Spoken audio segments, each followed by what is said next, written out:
yeah, 8 years since our very first interview in Paris, just in Yeah. front of the Bataclan. So there is a new album, Skeleton or Skeletons. However you want to say it. So yeah, after a very very good album called Versatile, it was released 2 years ago only, and so Yeah. you have released a new album only in 2 years, which is Yeah. amazing today. Yeah. So many Well, ideas. when we started to, obviously the pandemic, we had a lot of off time. So, I mean, I think both these albums were written around that same year and a half time frame, and certainly differences, definitely, but it was just, we were in that headspace that we wanted to be productive. And we've only done 2 8-week tours, throughout 2021 and then 2022. So it's been a very slow touring process for Pop Evil. And I know that's definitely hurt us because we're a big touring band. So we just wanted to make sure we stayed productive and stayed busy. So we were able to finally get those 2 albums written. It's funny because Versatile and this new album is they are so different. Of course, every album of Pop Evil, it's every album is different. It's a different flavor on every album, which is I like the most for Pop Evil. Your fans should be surprised. Every time. Yeah. Well, we try to be a little bit more cohesive on this specific album. The last album, Versatile, we did multiple producers. We would just, where I was in, I just knew starting the Versatile album, I didn't want to be in big studios. I wanted to be in like a house studio where it just felt more rock to me.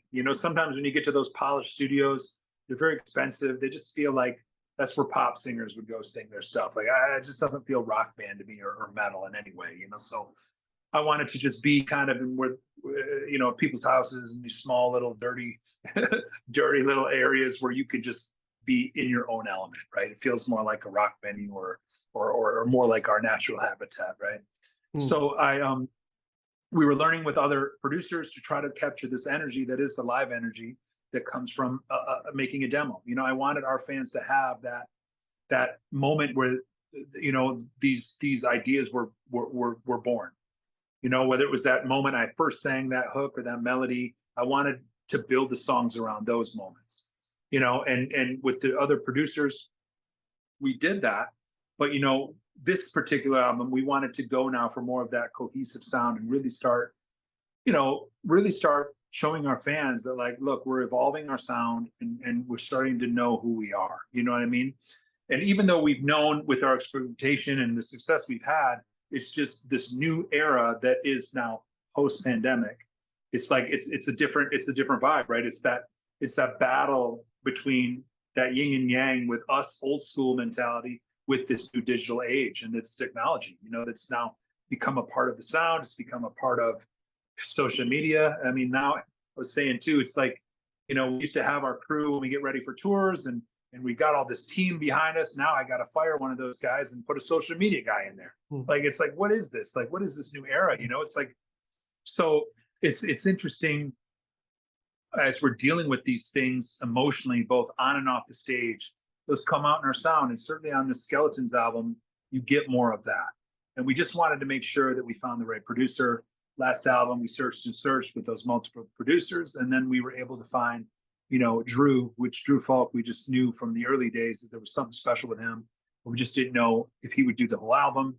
So I talked it over to see if he would work with us on this album and do the whole thing, and we were able to make it work with our schedules, and it just felt like a new beginning for us in a lot of ways. There's this energy that he brings. There's this sound that he's able to get out of my voice, that just we haven't heard on other Pop Evil albums, and we were definitely excited about that as a team, as a band, and we're excited about the future.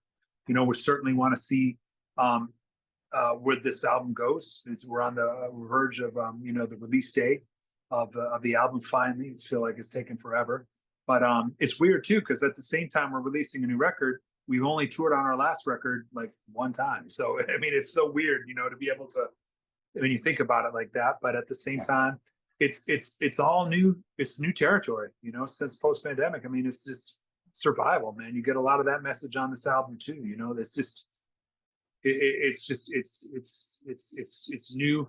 It's all new territory in a way, where the fact that like all these opportunities are few and far between, and you know, you got to fight for everything you get in this business. So it's definitely there's a sense of urgency on this album that I think you hear in the sound, but at the same time, there's an element of fun that we were having, because we just weren't trying to overthink it.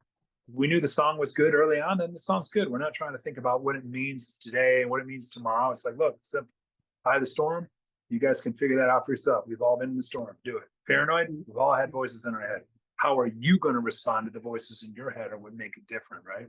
So again, I wasn't trying to overthink about what these songs meant to me, but at the same time, I was using them to heal, you know, from not being able to play for 2.5 years. So, you know, it was special and different in those ways. So Drew recorded the album, and Paul Logus did the mix, right? He mastered it. Yeah, okay. Yeah, Paul mastered it. And yeah, you were talking about your voice. It is right that, of course, there are always the melodies, but yeah, sometimes you feel very angry, and yeah, like you sing like a metalhead, right? Yeah. I mean, there's metal influence that we all have. You know, it's just, I feel like we've you know, obviously we're not a metalcore band in any ways, but we have those characteristics, and we certainly are influenced by metalcore bands. So we've had opportunities in the past to go down those roads, but we just, for whatever the reason, the producer or the situation, we just never really went down that road, you know. So this album, I know for sure, we talked about, let's finally go there. Let's go there. Let's see if our fan base is open to it, us doing that, you know, because it's our 7th album in. Are they going to be open to us doing that? And certainly with that Reckoning, the response has been through the roof. I mean, it's been amazing. So, you know, we're definitely open to, you know, exploring, you know, more of that in the future, or, you know, taking my voice in different places that it hasn't been either. You know, I mean, I think Drew was able to take my voice in different ways that, you know, other producers have not. So, you know, we're definitely excited. Maybe I'm a little bit older and wiser too, you know, so it's different. I'm more confident in who I am off the stage, so I can be more confident on the stage because of that. So, you know, I'm willing to take different kind of risks, but I think it's still important for us to just keep honing in on that sound and being open to bringing in a new wave of pop evil fans, you know. And the way to do that is to understand the language of what these other fans, or these younger audiences, are listening to. You know, it's like, that's the reality. You know, we understand what the older fans want, and we give them elements of that too. But, you know, I think a lot of us older fans too love this new surgence of, maybe it's digital influences in there, but at the same time, it sounds good. It sounds good. You know, like, again, you can overthink it till the cows come home, but in reality, if it sounds good, it's good. And we just try to like focus on that. If the band was feeling it and we felt like it was going to add another live component to our live show, and it was going to bring another positive element in that, then we were going to try to push it and push through and see if there's anything there, you know. And this album was certainly, we had the most time to put together, so that made a role too in how we wanted to just kind of take our time on this and make sure that it was right, you know. So definitely proud of it, excited to finally have it out on the horizon, and can't wait now just to see what the fans think. So yeah, maybe more metal elements, but also, can we say that you have put maybe more electronic sounds on this album than on time? Yeah, we're definitely playing with some of the newer technology. I mean, let's be real, the equipment's getting better and different and more and easier to work, to be honest. I mean, there's so many different sounds and things you can use on these programs that it's like, why not try them? Like, if they make our songs better, if they're able to bring a different element of excitement. I mean, in some ways it reminded us of being a kid again. You know, you get this excitement for your band that you haven't had before, because when you're making album after album, you know, if you just keep doing the same record, it gets very mundane. You're like, it just gets very repetitive, and the excitement kind of goes, so it was so important for us to like, once we started to chip away at it, like, and these new sounds were really, giving us an excitement that we hadn't had before and reminding us when we first started again. Suddenly these dreams are all right at our fingertips again. It's like, wow, like let's just do this again. It almost feels like we're starting over again, and the band's a whole new different vibe, because it really is. You see us live, we're way different these days. I think past the pandemic, we've been there's just a hunger, there's that urgency that I was talking about, that like it just wasn't there before it. It's almost like, oh gosh, we got to do this again. Everyone's exhausted. Like, this is a long haul. Where suddenly it's like, wow, I'm glad we have this. I'm so grateful we have this business. Like, we're so grateful for our place in it. It's time to work. Let's go. And I think it just, everyone went back. And I think I speak for a lot of bands that are still doing it. Like, everyone came back with this like motivation to like Yeah. be better and to work harder, because they had it taken away from them, and we were no different in that. So you were talking about anger, and yes, some songs are really angry, like Paranoid, or Skeleton songs or so. So you are talking about maybe mental illness, and very non-easy, I would say, topics. Yeah, I mean, there's a lot of anger built up. I mean, I think I didn't even really know, like when some music was dropped and I closed my eyes and, put the headphones on to sing and to write lyrics. It was just, that's what came out, and I think that had been buried for the past 2.5 years, just, and or built up, that it just had to come out somewhere. And so I think that this album was very much a healing album for me, early on, especially, that it really it turned from that healing into like wanting to have as many positive messages as I could to try to help other people. I just think with all the stuff you're hearing on the news and about, another war, or how much we all hate each other, it just was overwhelming for me. That I was like, look, I don't hate anybody. I love it, man.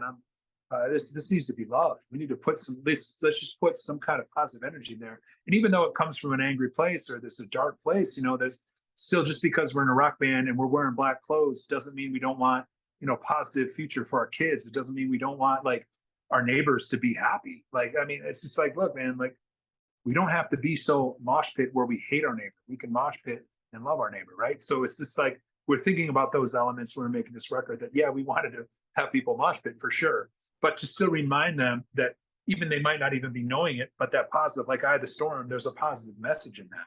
So even though you might be mosh pit and trying to get bloody on that song when you're in the pit, you're also, maybe getting something out of that. Yeah, dude, like, this person next to me is coming out of those same demons that I had. Like, he didn't get to, he wasn't able to go to work either for a year and a half. He was still trying to maybe pay his ends meet just to put food on his plate, So it's still doing what we all love, but being a little more respectful and open to the trials and tribulations that, are going on right in front of us with the people that are around us. So again, we just wanted to put some positive energy out there, and if the song needed it, and not shy away from that. And like pop people, we never try to shy away from anything positive, because we want to be more responsible for, leaving a legacy with our music that can hopefully help someone else, man. And if it helps someone, even put a smile on their face for the day and help them get through with a little more positivity in their day, then that's worth it to us, So, and I know I speak for the rest of the band on that we all want, our fan base, and we want our people that are listening to our music to take that positive message out of something with our music, and go help someone else, man, when they leave, or at least share the music. Hey, man, let's found this band. I just absolutely love them. Like, it made me happy. Okay, cool. Check them out. So when you hear those kind of things, that's definitely the big reward for us. So that's super cool. We were thinking about that when we were making it times. So I think you have succeeded. When I put one clip at home, like Trenches, all the kids are here, like headbanging and I love it. singing the songs, So Yeah.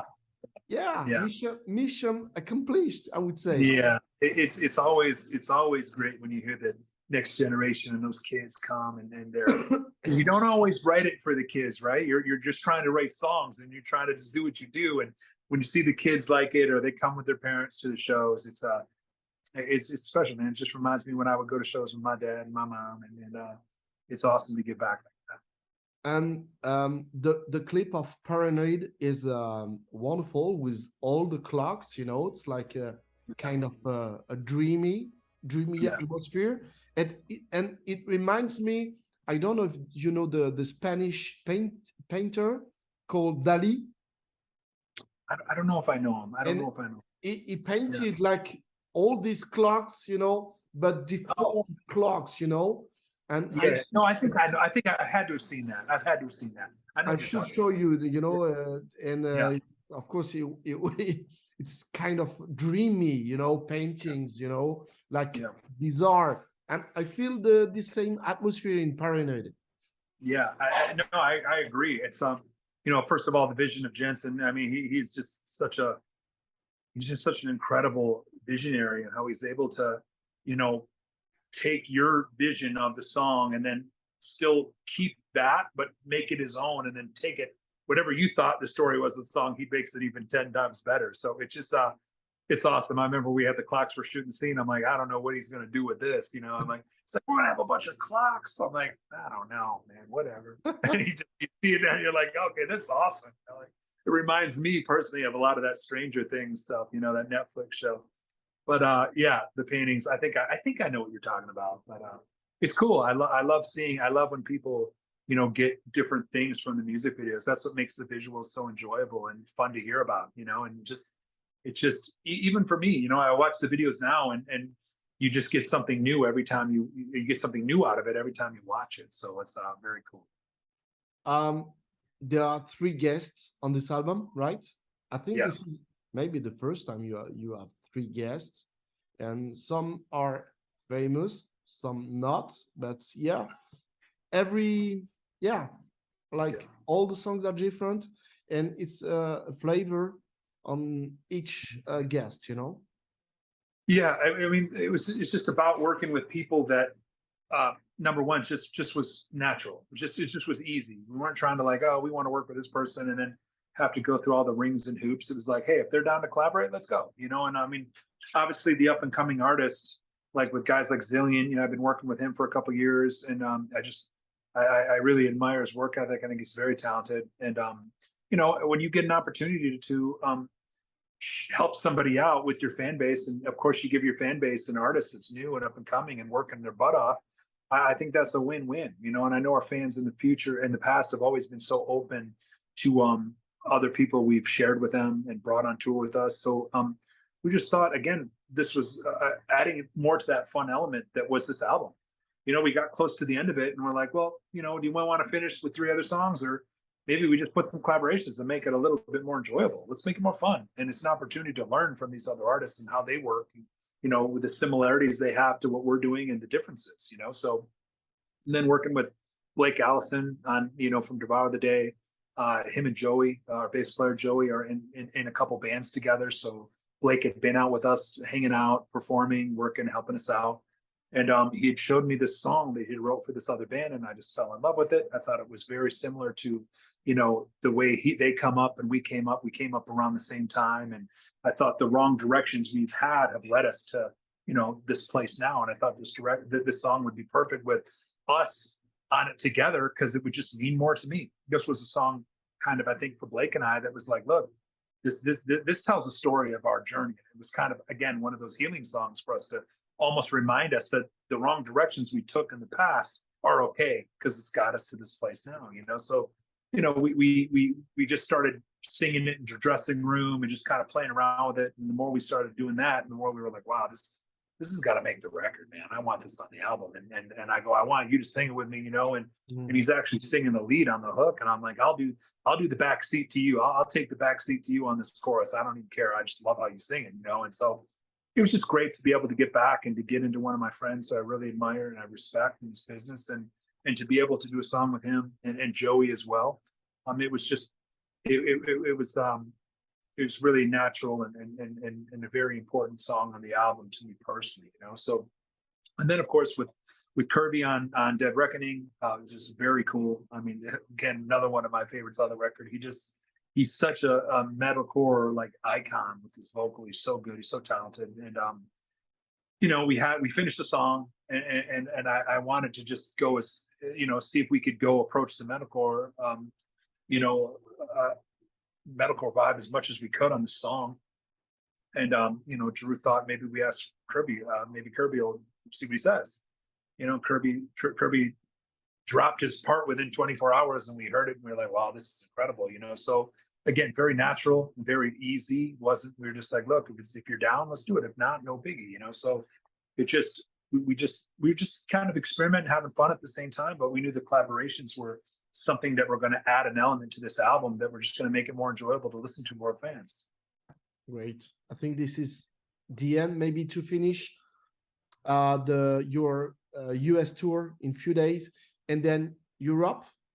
Yeah, definitely excited to get back to Europe. It's finally about time, right? We had a couple tours lined up and they got postponed, and now finally we had to work hard to really get these venues dialed in and to get a tour set up again. And then we're just grateful to be back. And in a lot of ways, we're starting over. I mean, I don't think we've been to Europe since 2017, maybe. So it's been, or maybe 2018, maybe I'm wrong, but it hasn't been a lot. That's all I know. And we're due. We need to get over there and, to just, start proving it again on stage with our fans over there. We love them, and we're excited to prove it on this album, man. That, we're better than ever, and we're ready for the future to really, really grow this band and our sound. And you have an English drummer, so she has to be in Europe more. She does, man. She's definitely upset. She's like, enough. I've been in the US too long. It's time for you guys to come to me.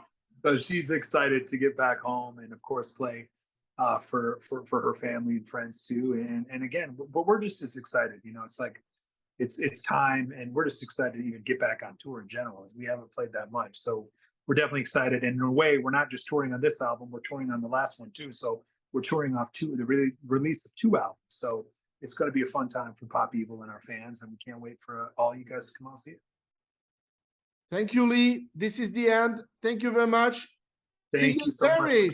Great talking to you. We'll see you in a couple months. Sure, for sure. Yeah. Have a great US tour and Europe tour. Right. Thank you so much. Talk to you, Leigh. Bye. Bye.